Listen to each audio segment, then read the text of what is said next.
Nauna Selli Saudani depuis Conakry. Salam alaikum rahmatullah.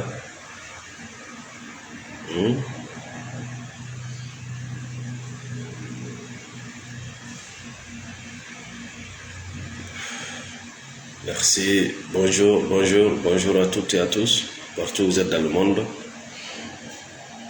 Melen Conakry, melen Landos Taïdo Majam. Hande kadi de mari yoga e toɓɓe ɗe wawete sendodade e fe ko wiyete kon l'éveil pinal dans la spiritualité e nder o tawhide meɗen fi goto kala e men ka woni ɗon yo waw ɓeydade e pinal ngal joguingal e dina ka joguigal.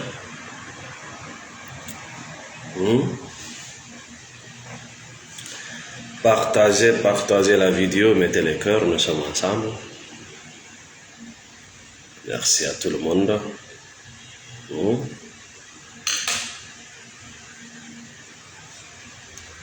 Haray koko wiyete wullitagol, fillitagol, wullitagol. Répétitif complaining, c'est-à-dire fillitagol, wullitagol, c'est-à-dire wullitoda, fillitoda, wullitoda, fillitoda. Ɗum ɗon do addantama sona sifa ko wonɗa wullitade ko. Ça c'est la loi d'attraction. Konguɗi no battina, miijo kadi no battina. Andi bani adama koko woni e miijade kon o haalata. Koko woni o hoydude kon o haalata. Ɗo waɗi si goɗɗo waalike jemma o hoyɗi goɗɗum ko ɓuri hewde kon si weeti bimbi o ɗaɓɓaymo o sifano.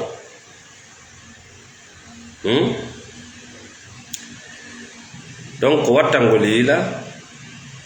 fillitagol wullitandu fullitagol harano fillito tun wullitagol no pooɗa adda e banadama on konko o woni e wullitade par ce que Allah subhanahu wa ta'ala taguɗoma on ko o ɓeydowo. Fillitagol kadi jarnugol mo ko ɓeynta kon gratitude, shakara, fillitagol tawa sawi ɓe hiɗa fillitade hara na fillitande religieux o tappugol alhamdulillah laaɓe guluji na ɗumen haalde na photocopie bal ko jooɗagol tasko andita si ala ɗum ɗo no mari ɗum ɗo yiya konko mari ɗon weltora ɗum ɗo. Weltorgol, shaka, gratitude ɗum ɗon kadi no wona sombo pooɗa adda sifa ɗin ɗon piiji. Famgol ɗum ɗo noon no sattane woɓɓe meɗen nde wonno buyno neyira neydi e kamɓe si ɓe moƴƴi aduna on no duwa moƴƴade ma, kamɓe si ɓe laaɓi aduna on no duwa laaɓude, kamɓe si ɓe toñata aduna on duwaka ɓe toñude. Nan noon Allah taguɗoma on tagiri aduna on, wona noon aduna on kadi woni e yarde. Partagez, mettez les cœurs. Donc haray siɗa ka dewgal ma hande mi anda ko honɗum e dewgal wonɗa e mum hiɗa wullitade watta yiila andu fillitagol wullitagol fillitagol wullitagol no wona sombo pooɗa adda ko nandi ɗum ɗon nde wonno taguɗoma on ko ɓeydo watta yiila e ko ɗum waɗi si tawi tun hiɗa e relation tawi an hande kadi a tampi e relation e dewgal ngal wonɗa e mum ngal ha ma e wondigal ngal wonɗa e mum ha tawa si tawi yimɓe ɓen hoolotoma ko be enregistra ko be ƴetta e gundo hawa wonɗoma toñude on fi yo yimɓe ɓen andu ko wonɗa wadde kon wona e feetere jeeya wona haala merentere andu ko pervers narcissique ko wonduɗa e mum andu an kadi ko a victime wonɗo créide demo ma mi fillito. Si tawi hewtanima hande ka dewgal ma ka relation ma kala wondigal ngal wonduɗa e mum c'est-à-dire tampere nde wonɗa e mum nde adinede ko wonaɗa adinede kon goto alama hoolade bal hande kadi si tawi ko yimɓe ɓe hoolo ko wonɗa haalde kon tawi ko be enregistra conversation ji yewtireji ko feƴƴata hakkude ma e partenaire ma hara ya andu ko narcissique pervers wonduɗa e mum mana ko fasiqijo wonduɗa e mum an kadi ko an woni ko créyimo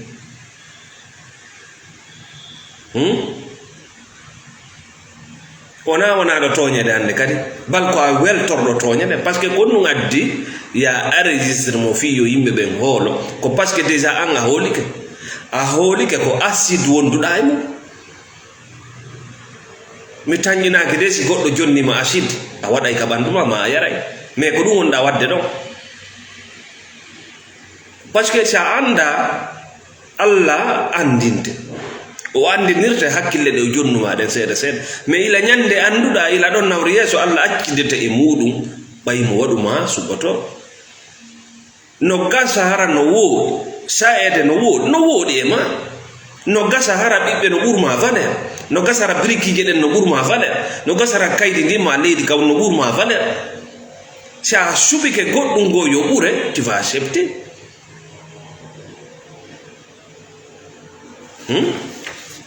nanda si nde toɓɓere ɗo faami kon ɗum toɓɓere nde wi si tawi an hewtanima hande ka nder ngurdam ma tawata ko be ƴetta téléphone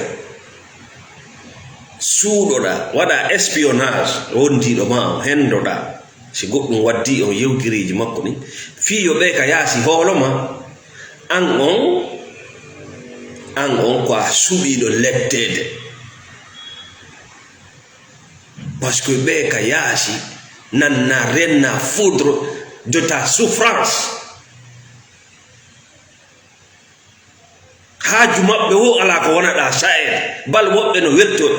e si tawi ko ɓen ɗon habbiɗa yo hoolo ko wonaɗa waɗede kon fi wonɗoma sawde o yo change là you lose tes imperdants tes cadavre hay sarano aduna sina ɗum hewta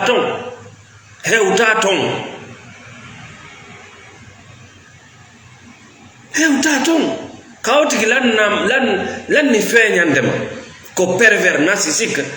tu as une seule décision de partir ou de rester sa suɓande wotere marɗa yahugol ma jooɗagol sa suɓike yahugol a ñawdi sa suɓike jooɗagol ta wullito na registre personne ko an suɓi jooɗagol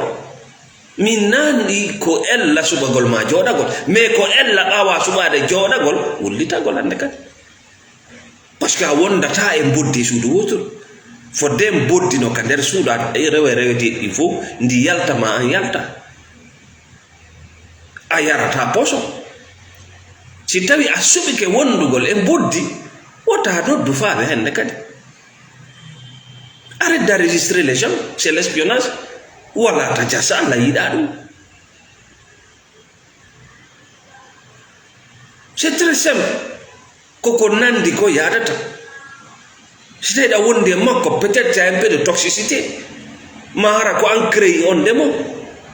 par ce que no woodi piiji jaɓetiɗi no woodi piiji ɗi jaɓetake si tawi an no woodi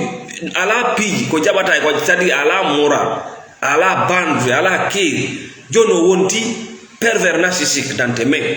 o fodate wunnata tu es là o lettete tu es là il insulte ta famille tu es là mais tu te plains pourquoi tu as créé un démon mais tu es là te plaindre le monde n'est pas là pour t'aider le monde est juste là pour t'observer adnan ko wodan ko dargol adnan ala do wallitagol kasange satta le monde est là juste pour t'observer lawol ngol suɓiɗa o jama on ɗarate comme des spectateurs lawol ngol suɓiɗa o les gens sont là pour te regarder donc si tawi an hewtanima hande ka nder ngurdam ma tawata si tawi ɓe ka yaasi musidal e jooɗodal e toolodal e naɓa artira si tawi ɓe hooloto wona a feetuɗo wona a fenowo ko be enregistra wondiɗo ma o aray tu es déjà perdant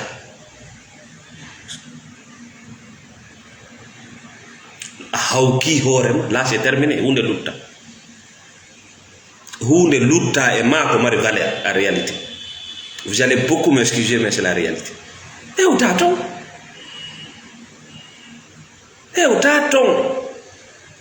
parce que wata wi de be ka yaasi ko jolo ko wadada awata wi de be ka yaasi ahum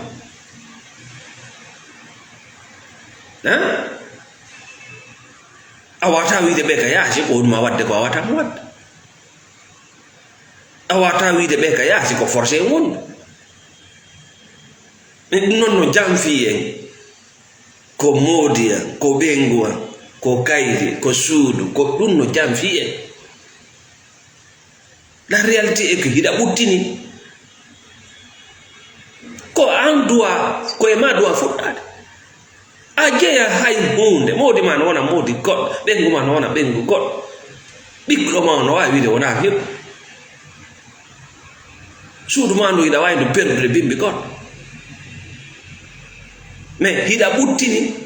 ka ɓuttina c'est ça la valeur humaine ko ya ndar ɗiɗo ɗiɗi miɗa ɓuttini ka mi ɓuttina si a ɓuttini alhamdulillah si a ɓuttina ndar no ɓuttinira tu imposes tes règles et tes limites si golli tu restes si gollali tu prends tes bagages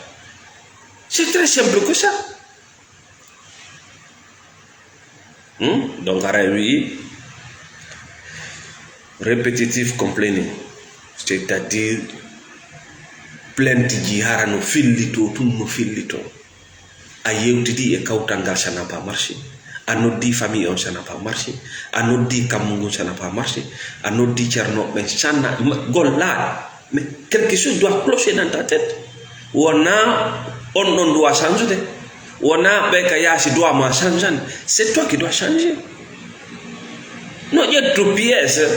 mo wona pièce auto ma on ara innaɗa wattude yaw jon ndara auto ma dinamo o bona ronka ƴettude dinamo o naɓa holla yeeyo pièce on o ndara koddo on numéro ji ɗin o jonne sifa makko yaw tun inna ko auto kaari inna ha ɗum ɗo yaaday ƴetta ara ko électricien ma on wawi wo ko wawi yadata parce que c'est pas le même numéro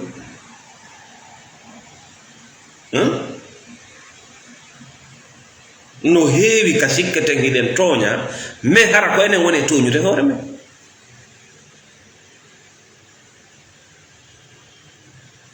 e moodi an no ñaaɗi ɓe annda moodi ma ɓen no anndi ñaadere makko ɓengu an no ñaaɗi ɓe annda ɓengu ma ɓe no anndi ñaadere makko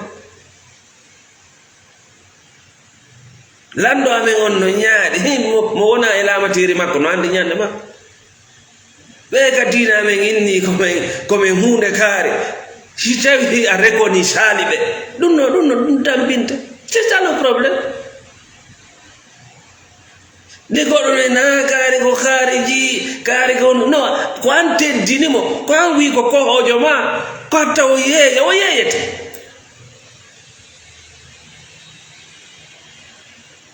wowi ko an wi ko kohojo ma ko kanko duwama représentude kanko naata ma aljanna kanko yewtota inde ma so yeeyima kadi wona ella andi macca nga ko ni fuɗɗori ko goɗɗo wi goɗɗo ko an jeyla si a acci wawde gollude o ñaama ma a wattimo dartade mo yeeyete sodoɓe no woodi c'est comme ça si portoɓe nge arabuɓe arino sodugol maccuɓe ko dartiɓe ɓen murtuɓe ɓen ɓe saliɓe golle ɓen faalaɓe wurande hoore mum ɓen koɓe yeeyete par ce que nafoore a jii heɓade mo anda noon hoorejo ma ngo hoorejo mo anda bemma no wooda mo anda moda seke piiji ɗin ko enen woni lorrude hoore men koko ɓurnuɗa hoore ma o ɓurma sina ɗum Allah taguma waɗuma libre waɗuma dimo waɗuma teddu hande kadi ko an woni yeeyude hoore ma ko an yeeyata hoore ma coggulal fandu kan ko an yeeyata hoore ma coggu sattuɗo donc ara wi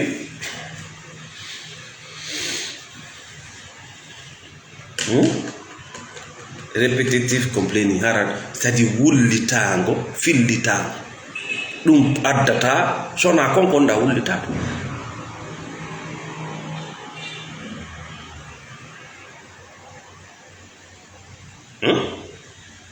imo ngattudela imo piidala imo dagna ko ɗum kadi tun arata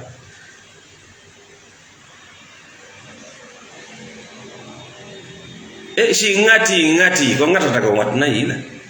si peɗike ko peɗoto ko wattana yila si diifi mais c'est ça la réciprocité a joganaki goɗɗo ɓuri ko wonma waɗande ko lutti kon ko bonus a joganaki goɗɗo ɓuri ko wonma waɗande ko mo teddinima o ñawlima teddugal mo hayfinima o hollima on no jogorɗam mais wona ɗum na ko musida ko foin ko ñoo merci Kudusi Diallo merci no a joganaki hay goto si wona konko o ñawluma kono yimɓe ɓe wonima ñawlude un pervers narcissique ɗo wonno a registre tama déjà c'est de l'espionnage Allah yiɗa ɗum an hiɗa mari bakkato ɓuuri kono wadde ko non a registre tama hiɗandi ko wonɗa wadde ɗon kono hulɓini ko wonma wadde ko kanko ko an woni wadde an non hiɗa waddudemo adna on fuu haɗi ñawda hakkunde mo sino wonde si wondota ko no waynodiro mais pour Allah no yewti fifi ha laaɓi wondire no moƴƴiri maruf ono gonno famɗo maruf wondire e sonnaɓe mon ɓen no moƴƴiri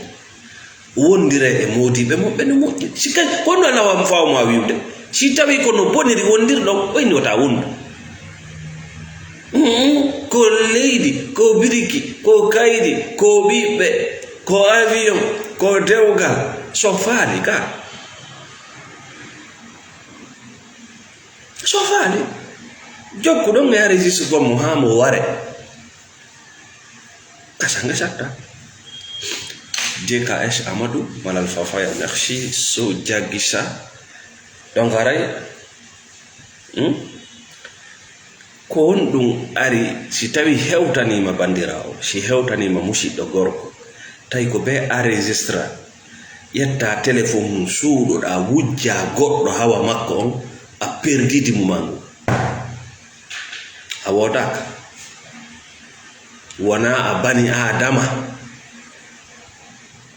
non hay a feƴƴi ɗon a feƴƴi niveau bana a yaari ley ko an tun wawata ñawdude probléme ma on ko an tun wawata ñawdude kono ma lorde ko adnan ko wodani ko darugol ma accompagne gol mais il ne faut rien faire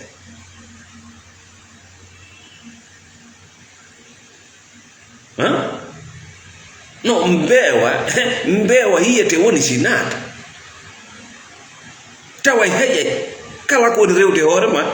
ko wona wonɗo rewnude ɗum ɗon hoore ma o taw place mum no woodi ya en vide so yi goɗɗo no arda e ñoogu yibba e nokkure ndaar moƴƴa ñooguno ɗon ka woni yibbude ɗon koko nandi kon pooɗidirta ndaaru moƴƴa ka ñoogu goɗɗo ka yahata hibba ñoogu ko ɓuri heewde kon a tawa ñooguno ɗon hay siko seeɗa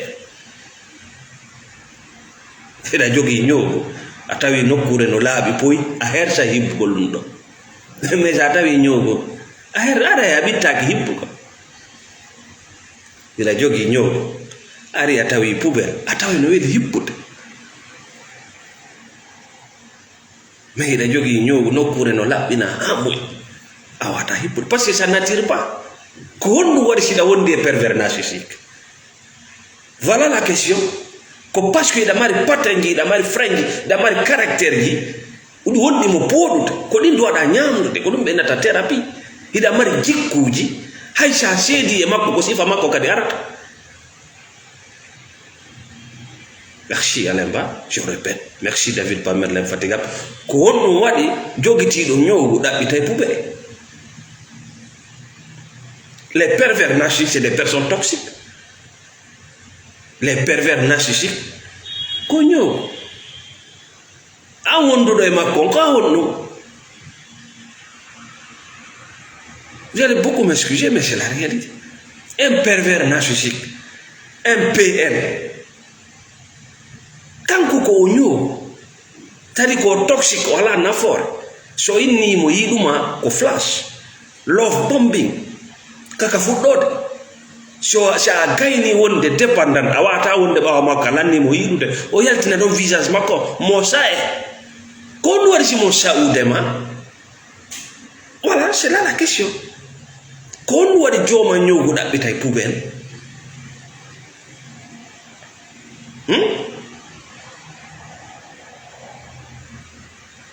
Voilà. C'est comme le religieux. Le religieux, c'est comme ça il vit. Religieux, ko nyamiro odina. Nyamiro odina, ko holi odina, o nyamata. Kon wari si mo nyamude ma. Ko parce que wona Allah wonda rewde ko goddo wonda dabbude ko dowte ka Allah ko goddo wonda dabbude ko tefani ka Allah ko goddo wonda dabbude mo soda e jungo mo ngali janna si ko dum wadi si mo nyaamude ma si o nyaami ma no hata yala ko nyaame on fo on dogi on yaltima on sansanti ma wobbe mo vala ma murtude mo waw ma kadi yeeyude mo wajettude on produit donc tawdo hande kadi nafaala mo moye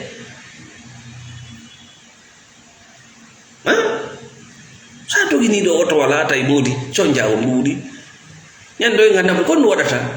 ko ya yeyenga ma soppanga fogo ye piri o piri donc what est retour vers soi ce qu'on appelle la spiritualité. Allah landaki ma hay goto fi yo njidu nde addayno ma do no woniri nongo landaki goddo o landaki yumma ma be ma karam ko o landaki lando li o landaki wodoro fi yar hay goto landaki yo wade gorko ka debbo kawlanno goddo wadugol ma gorko ma debbo Allah landino goddo wadugol ma balejo ma danejo Allah landino goddo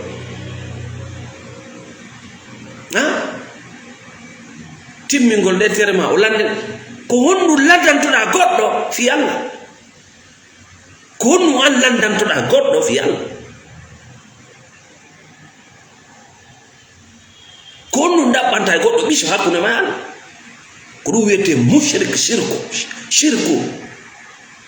Allah non si a shirki kanko o pottito to fes si a shirki o pottito to fes o akkidete nde wur kanko ko o yondi nido o kafidata o akkitete konko kafuda dum sai yeye si akki si be akki ma hebirde be yeyete kala sodo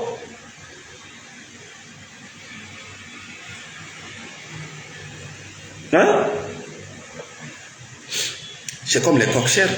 les trafiquants humains si na fore akki heborade relation jimane akki heborade mais ils vont te revendre.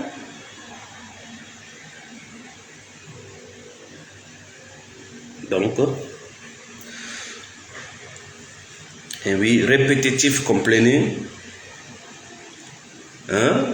fil litagol wullitano,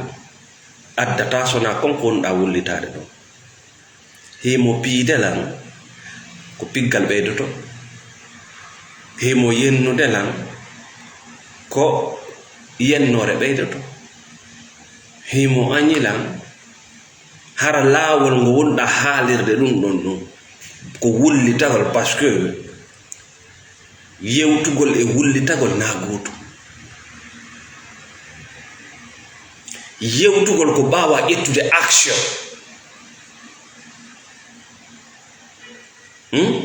goddo ngatima an kadi a ngatimo ko wonno ngatiranɗa kaare la tu part a yewtay woni ko kanko ƴakkimi mi yakkimo ɓay ñiye no woodi ko hanno wullitoɗa mi wullito e hombo ko ɗumen tan leytini defa mi wullito e hombo hay ka justice a yaadi e goɗɗo a waɗi leytinde ɓe ndaaray ka defanduɗa hoore ma ɗon sino yaadi e lette ko wonanɗa lettede ko ndaarete si tawi hino yaadi hay ko lette to do ko duytete parce que sa defanda no horma ko nu yaltayno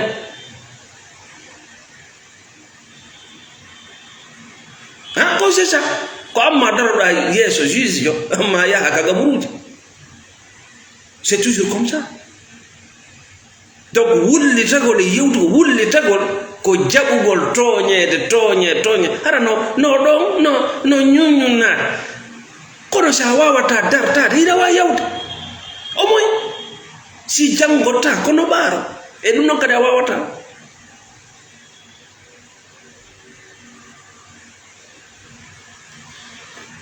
ara wi si tawi tun an on e nder dewgal ma ngal e nder relation ma on tawi ko be a registra wondiɗo ma fiyo mawɓe ma ɓe hoolo fiyo ɓe andu ina mari gonga jo perda par ce que wonɗa wadde kon no boni ɓuri kon wadde ko koko Allah harmini an wonɗa wadde espionnage c'est très dangereux c'est ça parce que ko problème wonɗo hakkunde mon on an hiɗa wawi yafanade gorko on no gasa gorko no wawma yafanade mais jentiɓe ɗum ɗon ɓe watamo yafanade mawɓe ma ɓe watamo yafanade musidal ngal watamo yafanade ɗimmoɓe ma ɓe watamo yafanade ko ɗum enta mariage toilette publique. Ils vont jamais pardonner à ta femme ou à ton mari parce que tu les as fait écouter. En Haïti, tu n'es pas obligé de rester. Non, tu n'es pas obligé. Ko forcé ya won ma ya wonde mo ko dum do no landade worma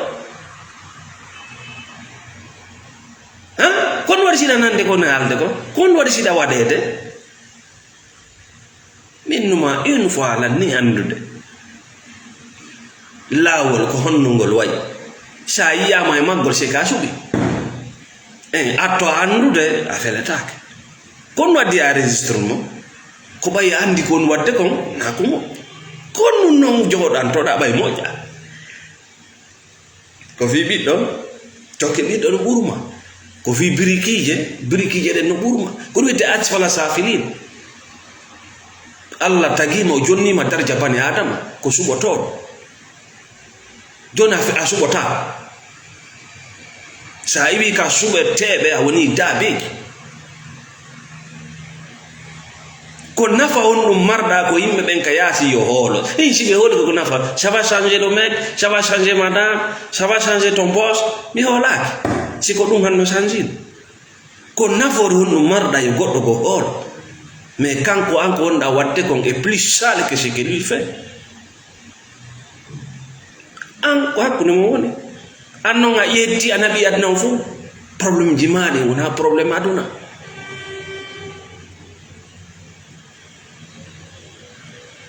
problème mana problème aduna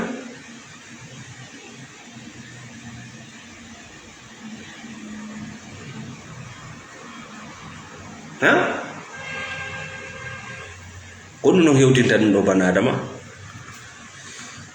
ko manque de confiance en soi et manque d'estime en soi tawakkal maɓɓe on no ñawi no manque contact nawla chez thérapie pour un accompagnement jonno mayi ɗon famike ko honno non wawirta changirde. On va prendre une solution ara e yewtali ɗo ko politicien yewtata ko honno non wawirta changirde. Merci boy Tultali Bari Maimouna Ba Jari Ousmane Bari partager la vidéo mais ko honno non wawirta changirde.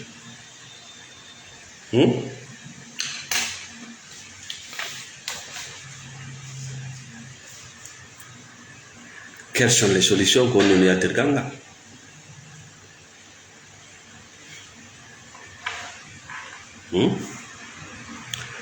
Yaltirgangal no wodi ko duwa anda. Ida duwa andude tawo bani adama fo ko hore leydi do aray do hara anda hay hunde. En foppe ngaray do ara nous sommes des ignorants jaay sengan. ko do wadi bana adama ala nawyude o beydo to woni mais wobbe jabata beydagol mo jabali beydagol o nawya woni c'est ça la réalité bana adama wondo beydade ala nawyude mais bana adama mo jabata beydade on ko wondo e nawyude on ko wondo mayde o maye nyando nyande donc en foppet meden ka horde do ngaray do haray ko en jahili nganda goddum on sommes des ignorants dum don wada en ko wiete ko toxique en fo de mari toxicité mana en fo ko en toñobe en fo yide mari toke de do toke non no wona ko yimbe wondade na bande ma toke de wona ko an tigiri jabata toke de nde wonno hida weltoride ara anda dum kadi ko toxique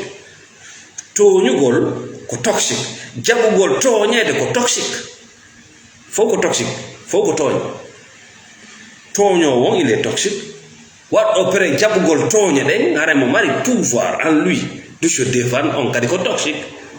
toxique réservateur andar kura ko ale retu ko didi yaata tan no Allah o wadi piji di fo didi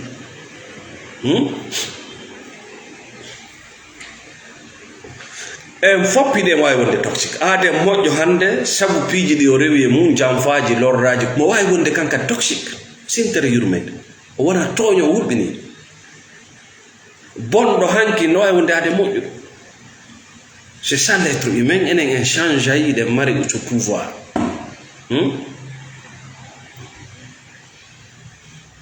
ko won tun woɓɓe e meɗen kañum hino mari faale jannegol jangugol fiyo waw sanjude fiyo waw yaltude e nder majjere itta on toxique e mabbe si tay ko kambe woni toñude be loto sabunde be itta si tay ko kambe wona toñede be darto toñede ma be accina toñede sabu pottita ko benno ton si ko wontu no wodi wobbe ton ben don be jabata la responsabilité be subi wullitagol be subi haacugol be subi fillitagol bimbi Allah weetudo wo kongol goto be heba bibbe dum bibbe be janday dum be wulla e noppi ben kadi ben doga ya heba bibbe tanirabe men si be mayale be wulla be ils vont jamais changer parce que be sikkude ko be wona be wadede mais be ronku faamude ko be kambe woni jabbude ko tuundi e poubelle yadata jogido tuundi no dabbita poubelle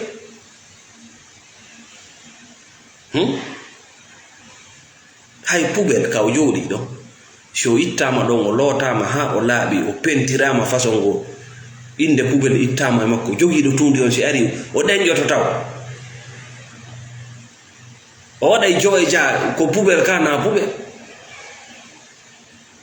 merci Aïchata Sidiba donc are ko dum do famata d'abord hino wodi e wobbe en foko en toñobe ma en foko en jabay be toñe kono no wodi mobbe etotobe janga ma janne fiyo waw yaltude no wodi wobbe be dabbata jangugol be dabbata yaltugol e mum ko be dabbata ko nge wulla ha bibbe ma janda wulla e noppi ma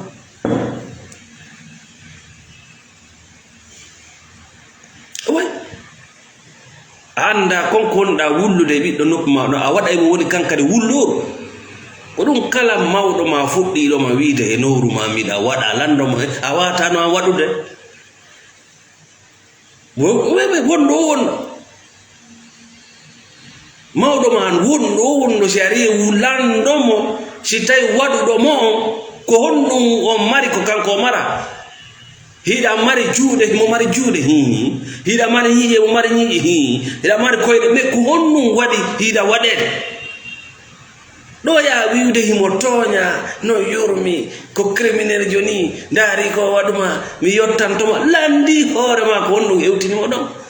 c'est très important ko do yibbi nyogo ndera ko do wadi so yibbi nyogo ndera ko juudi buyo fe ko toje buyo fe so are libi ngu nyogu do kon no ese na nyogu wondo ese na hibirdo nyogu na hay wiibe ben sibe wujjay information mo be atto landade o barrière no ton est ce que wara pink kawtal makko ngal ko honno way est ce que police jo alaka kawtal do ma militaire voilà mo kala no andi ka nabata salte yagal mungal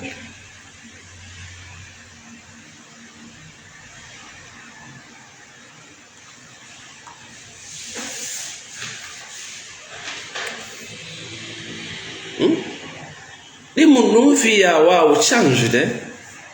ande ɗo piiji ɗin iwanta hoore mum ko gollal waɗuɗa si fuɗɗiɗa soñude ɗum ɗo ko gollal kadi waɗata si soña goɗɗum go ta sikko iwana e hoore mum ɓe rewnete e mum ɓe rewna ɓiɓɓe maɓen ɗon ɓe rewnete e mum si ɓiɓɓe maɓen saloyke ɓe yeeya ɓe c'est comme ça se passe dans le monde sans pitié si mawɗo on ɗoftike si ɓiɗɗo wi ɗoftata ko on ɗon yeeyete ɓe faway étiquette e makko ɓe yeeya mo fiita ta woɓɓe go murtu sabu makko ta maccuɓe go murtu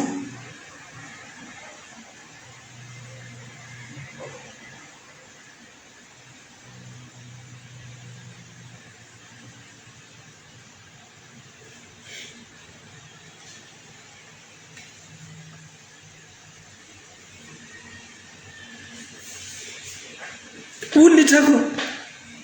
soroma nanga haɓɓa wa dongal rewna e ɗi laawi naɓa e makitiji e marché ji d'esclave yeeya ɓay haniɗa jooɗiɗa ide colonisation les occidentaux ɓe waɗi ko honto ɓiɓɓe maɓe woni ko honto ɓiɓɓe maɓe woni ko honno ɓiɓɓe maɓe wona wuwirede c'est la même chose beru faala koye murtude ɗon woɗi ɗaɓɓante étiquette ko kaariji ko hunde kaari ko soririni c'est ça wonɗo maccindinde on sa salike macca ngaku ko a yeeyeteɗo ɗon ta jaɓu hewde ɗon wota jaɓu hewtude ɗon il faut en finir juste en prenant ton sac et parti ara ya ñawde pottitagol kenen ko ñawdugol waynodirgol e woɓɓe gon ton ko ñawdugol sa waynodiri e PN e en esclavagiste hara a ñawdi probléme ma o 98%. Juste prendre ton bagage et partir. Pourquoi tu arrêtes les gens? Why? No hewti ton sino wondo wonde si wondo ta ko forcé yo wonde ni konto ittuɗa on philosophie ko ɓengu ko moodi ko bos ko musidan ko nen konto ittuɗa kum ko haala wi gori ko ɓe feetuɓe wonɗa yiide kala a sukde ɓe ala musidɓe ɓe feetuɓe wiyata ɓe ñaama ɓe sukde ɓe ala musidɓe ɓe drogueɓe ɓe yiyata ka serala sukde ɓe ala musidɓe ko yiya ñande kun nafa hum lanni wo andoto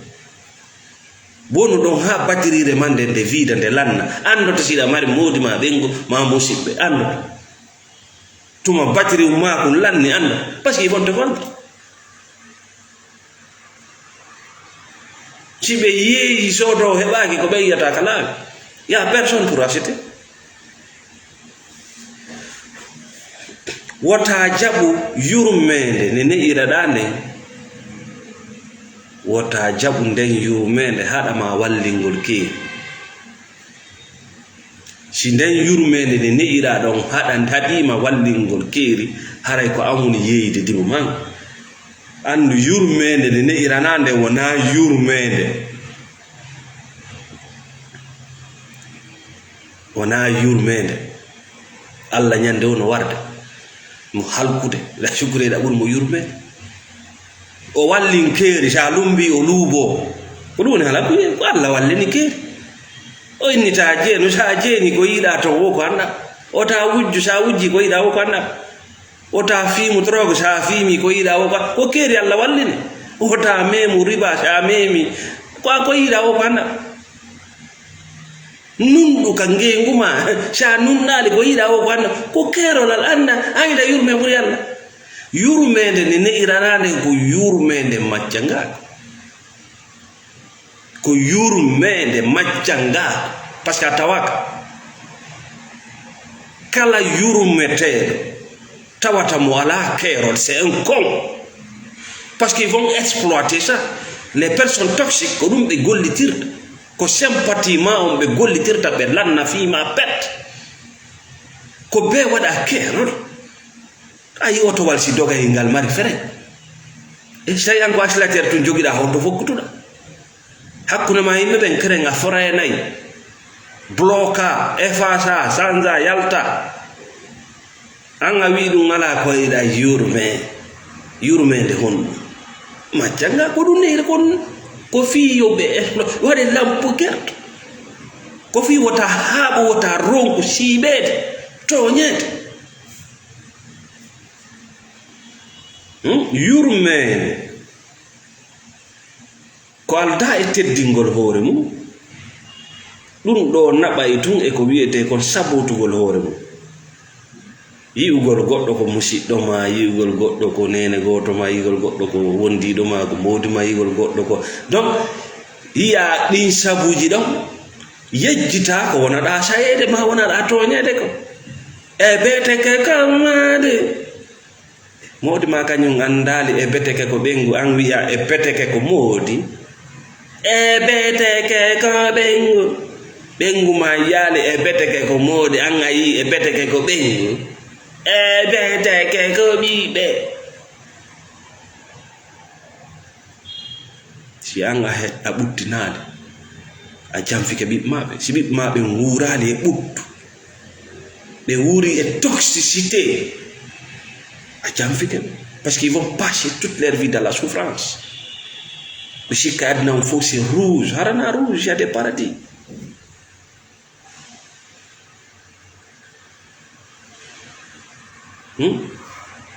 ko yanda ino nafude ka ino lor ko do monata koko nafata ka koko lorata ni koko nafata tu continues koko woni lordo tu arrêtes ou tu changes. C'est pas obligatoire que tu arrêtes la relation, mais tu peux changer quelque chose. Si sans aller, tu prends ton bagage. Quand tu as non de bagage sans essayer de changer, parce que c'est toi qui crée le démon. Il mo yen no dema ko ta no yen no mo ngatu de no ngato ngati ça va changer yenni peut-être ça va changer yaki peut-être ça va changer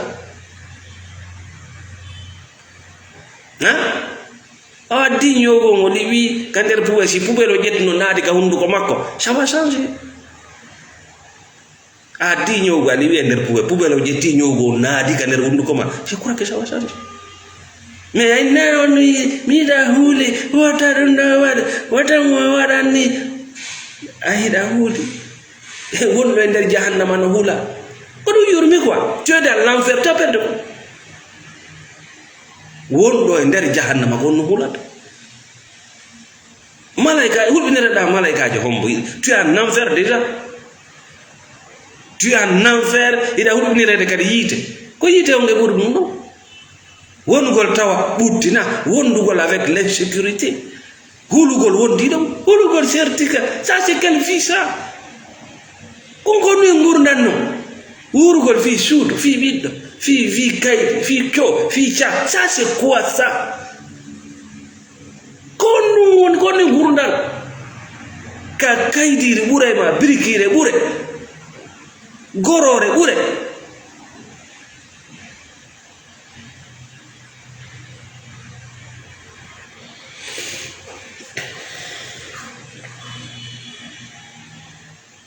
donc oui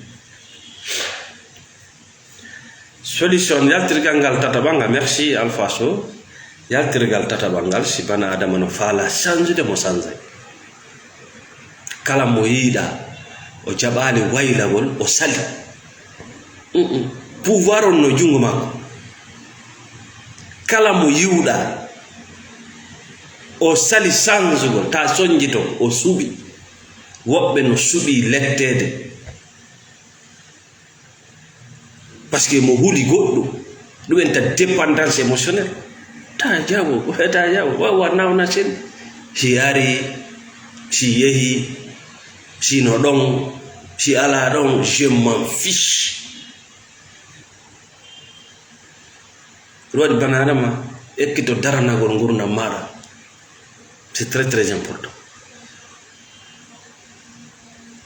l'insécurité économique ko ɗum en tampinde. Vous dépendez trop des gens économiquement ko ɗum non tampi ekkitto darnagol ngurdam maɗa.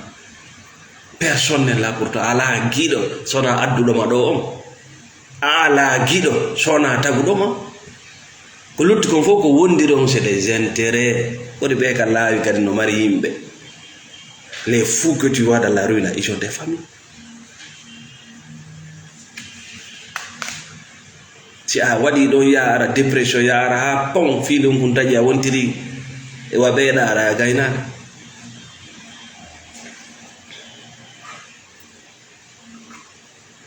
Donc fi yo banadama change ko laawi ɗiɗi pet. Laawi ɗiɗi pet watta ha bana adama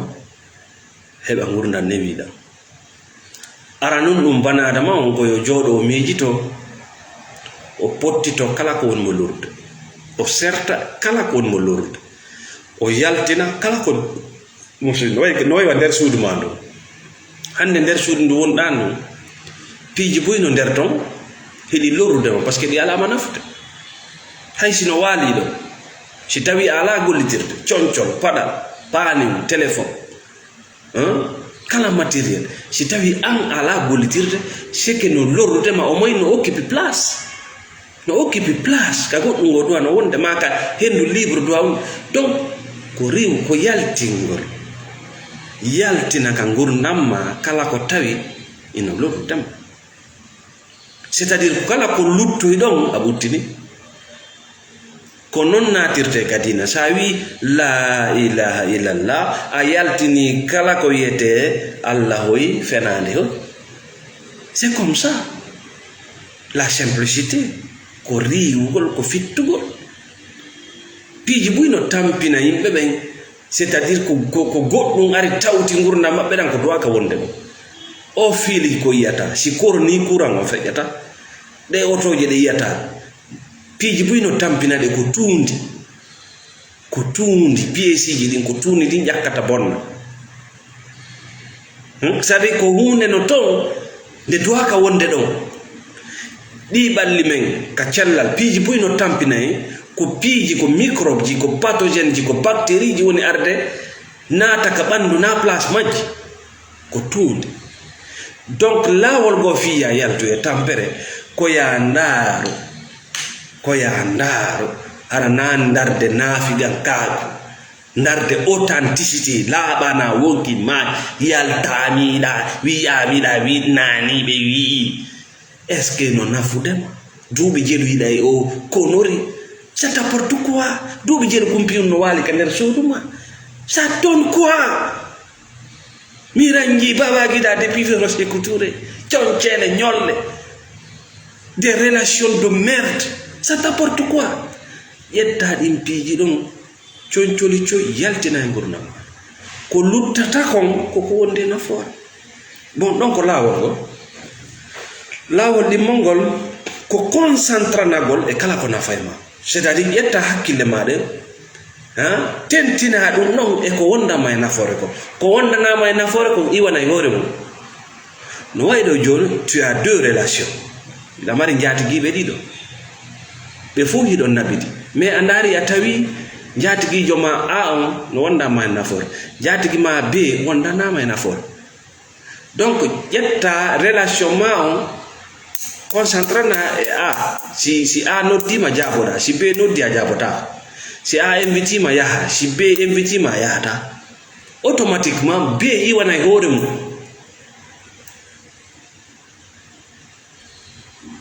Iwana e hoore mum parce que ala ɓeydade relation mo koyngal gotal udditata lawol. Il faut qu'il ait de la réciprocité,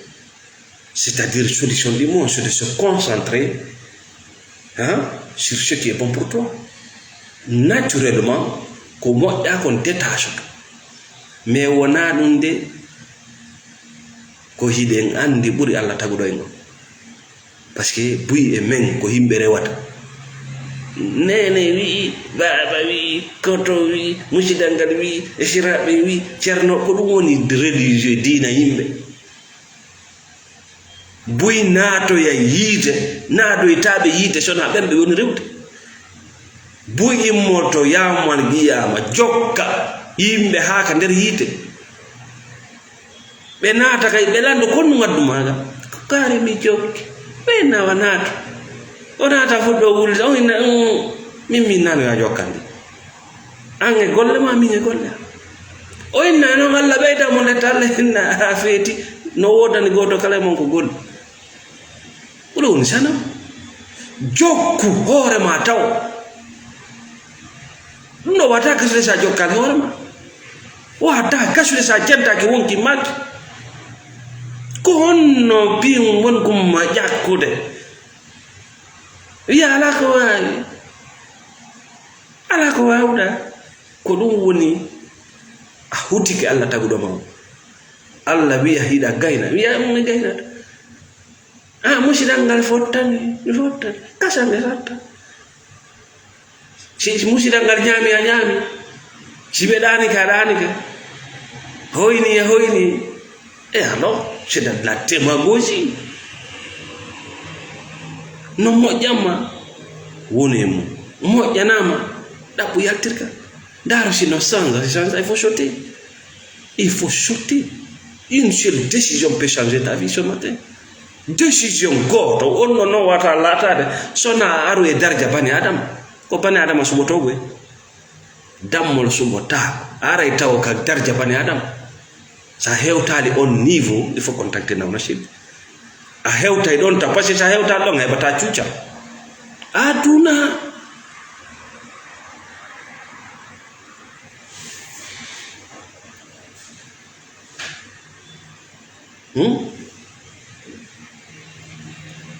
awa wata ƴettude ɗi décision ji ɗo sa wonani confiance en soi confident wona confident haka tawata holoɗa hoorema haka tawata miijo goɗɗo ma hawkande ko goɗɗo hawkotoma ma taƴotoma ɗum ko hendu feƴƴuru ɗum ko hendu wondu feƴƴude mi fillito a wawata hewtude o darja mo mi haala ma ɗo go sa jaɓari wongo humain bane adam pour vivre c'est très simple a jaɓay toonde ne sukay kulle ɗe hiɗe jaɓi wongol kulle siɗa tampi a saɗi jaɓ a saɗi wongol bane adam nemaji Allah ɗi tellement que yiɗi ɗuuɗi ala ko waɗen ɗiɗi fof hakke ko tawi Allah no waɗani en nema en wataɗi gollitirde ɗi fof siɗa tampi a saɗi wonde bane adam maccuɗo na bane adam rewowo yimɓe na bane adam jokkuɗo religieux na bane adam on hewtali darde par ce que ko sa woni bane adama wona confident heɓa tawakkal hoolagol sa heɓi ɗum ɗo haray loppotima ala konnon kaari wi honnon ɓe wiya yo ɓe maayu waɗi hen ko ɗum welata Allah konde andintama hiɗa gayna konde andintama o disanoki hay goto no welam no wela taguɗo ma no wela mo ko tuma tawi ko goɗɗo yaltinayma e association e fedde e musidal e ñooko e ñaaka tawa ko hendu tu n'aimes pas la liberté ça y est la liberté tu vas te confier à des conneries si tu as ta valeur si la jogi valeur ma la jogi confidentiellement angi mebe on watti tayo ibe andi ko gaynata ida andi ko be gaynata ko dum interdépendance noy wa suudu ko tu donnes on te donne gagnant mais si tawi ko a jokko ko galaaɗi mais konto waɗetena ko puɓe si acci marsude ko yeeye si acci marsude ko haariji ko ya yeeye ɓe yeeyete il n'en a rien à foutre de ta vie immo ka bimbi ɗo daranda gurna maɗa e to moƴƴa e goɗɗum va aller te former ɗaɓɓu métier ɗaɓɓu nguure ma hoolor taguɗo ma ɗaɓɓu ko wuura yaltu e on gurdan dabeji waɗa niila waɗa nanila aña niila hokkore Allah jama figala so faali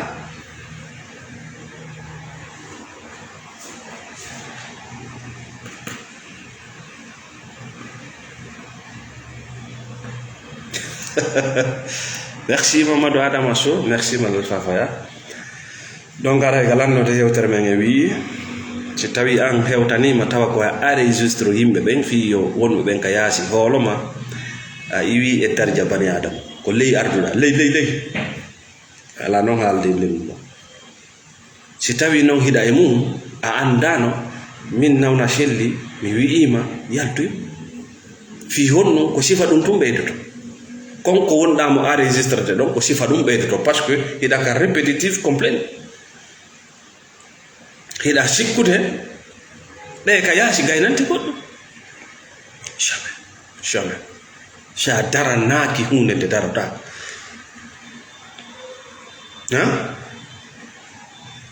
voilà wona wonɓe dogude ɓaawo kullum fof woni kum wañude kono nanguɓe kullum kum ɓen ko wonnoɓe wañude wona dogayɓe ɓaawo kulloy koye fof yalti wañu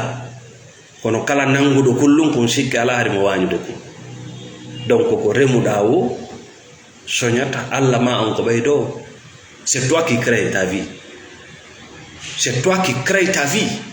kanko noon mo ɓeyda mais il faut créer d'abord awdi ndi faalaɗani o ɗumanno noon o golla o seeka leydi o yaltini mais ko nonɗa fuu sa awani si wona wullitako merci beaucoup